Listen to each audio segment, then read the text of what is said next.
Hey YouTube, Northern Michigan Living coming here. And now I am in the process of changing a power steering pump.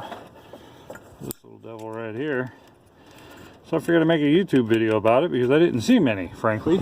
So, step one, identify that's the problem. You can't really tell, but it blew the front seal on me and it started leaking all over the place. So, take this, get a socket on this, 18 millimeter. Put some pressure on it, take it to the passenger side and loosen up your belt. Alright, once your belt's all loose and off, then we can start taking this apart. I've already loosened up the high pressure feed. I don't know if you can see that well, I'm trying to get a good light for you. But I've taken off the high pressure feed. Now I'm going to loosen up these mounting bolts, get that off, disconnect the return. And then we'll get it on the bench, swap it out. I got a remanufactured one just because I need this truck running tonight. I need it tomorrow morning, so I gotta kind of hurry it up. So I'll show you step by step. And right now I'm at the point where I gotta get the pump out. So what I gotta do is get this pulley off, disconnect that. I got this cheesy little tool. It's got these half moon things here. This isn't an ideal situation, but I'm using the resources I have locally. So you put that over the end of the pulley, tighten this sucker down. These half circles are supposed to draw it out so you can get the pulley off and then pull the pump out easier. So let me get that done, get that sucker on, and I'll show you at the next step. Okay, so here's where I'm at. You can see I got a 5/8 wedged in there, and I'm using my 13/16 to turn this thing, and it's finally starting to move. You got to get the pulley off because underneath there is another bolt holding this thing on. Now it does have holes, so you can rotate it and get at it through the holes, presumably the one on the bottom in particular, but I'm just going to take the pulley off because this truck, I've added an intercooler, so it's pretty tight space. So I'm going to try and trim this thing down as much as I can before I even attempt to get it out. So I'll let you know when I get it out. Alright, so finally got it off. Here's another view of the tool. This collar, these little half moon pieces go in there and hold it in place. And then it clips around this lip right here. So it's a bear to get just right. I'm trying to do two things at once. It's a bear to get just right so it seats on there. Of course right now it's near vertical, so it's a lot easier. It goes on like that. Start torquing these puppies down. And there you go, pulls it right off the shaft. The problem is takes a little while, and you'd swear that shaft is about 500 meters long when you start cranking on that puppy with that much space. So what I had to do was, like I showed you before, take the 5/8 and wedge it against this shroud piece here. You see the mark still on it, and then double up my wrenches. So one is a 19 or a 21, excuse me. So this one's 5/8, easy enough, and then this one is a 21. So to get some leverage, I did the old school double up your wrenches, and then now you got significantly more leverage on it. Again, the space, that little tiny space over there, so you end up turning about 1/8 at a time, and this whole thing took me about 20 minutes to screw that puppy out. But I didn't have to torch it, although I wanted to get all pyromaniac on this sucker and just burn it right off. But it's all, ta-da! Now the easy part is actually swapping the pump out. So let me get these mounting bolts off. Now I can access that one beneath. You can't really see it. It's down there, trust me. There you go. You can just see it the other side of the shaft.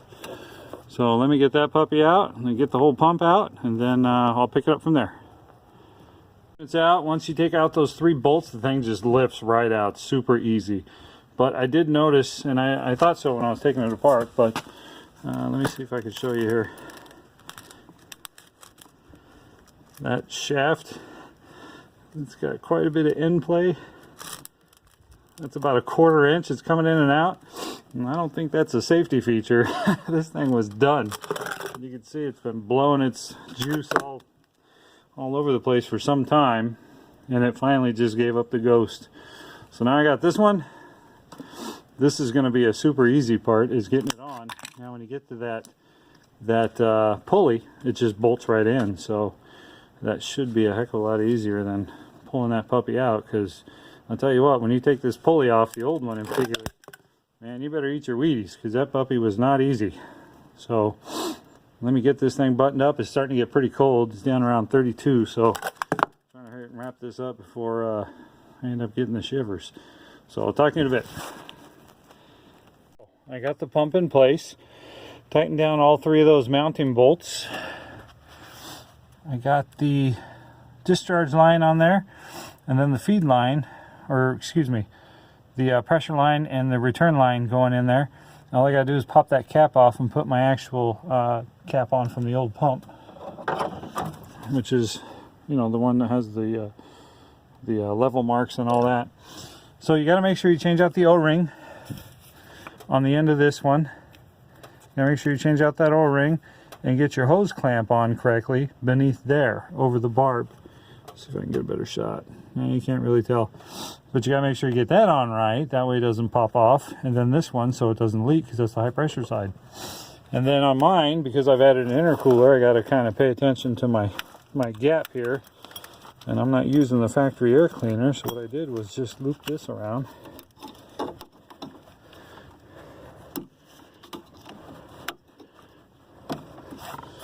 Like so. So when this pulley's tightened up, it'll clear this by about half, 3/4 inch, and I got plenty of space, so I can run my intercooler and keep the intake cool.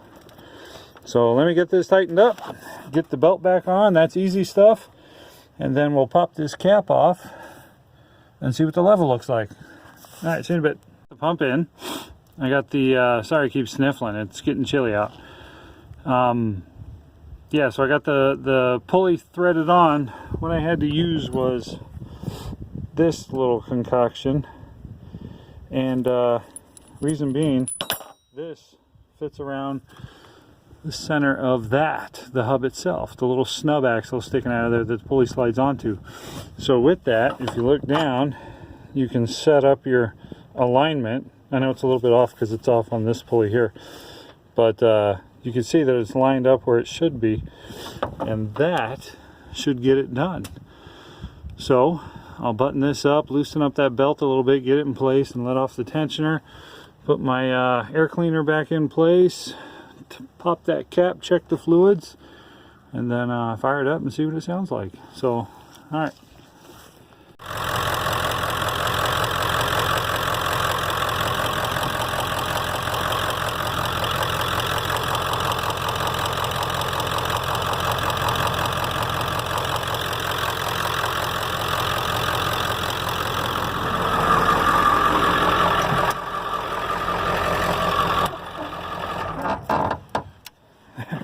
Door. Okay, well that's it. All in all, let's see, what time is it? I'd say the job took me about 2.5 hours, but that's with getting a few calls with work and, you know, excuse. I'm using all just hand tools. So if you have pneumatic, electric, whatever, I'm sure it'll take you less time. So here's a picture of that little jerry rig zip tie thing. Keeps it about 3/4 of an inch away from there. And yeah, if you have tools to expedite the process, it'll take you less time. Took me about 2 hours start to finish. I just cycled the wheel side to side, so I got any air out and the fluid's right at the high mark. This thing did have a little bit of fluid in it when I got it, so careful taking it apart, you know, the temporary caps and whatnot, because it'll leak on the garage or wherever you're doing it. But that's about it for now. If y'all have any questions, comments, concerns, please feel free to comment below, like if you choose, and share with your friends if you want to, just because this isn't that hard of a job. It's a little intimidating just because you got to get down in there and start ripping stuff apart, but really it's a pretty simple job. So if you give it a shot, hopefully this video will help you out, and have a great day.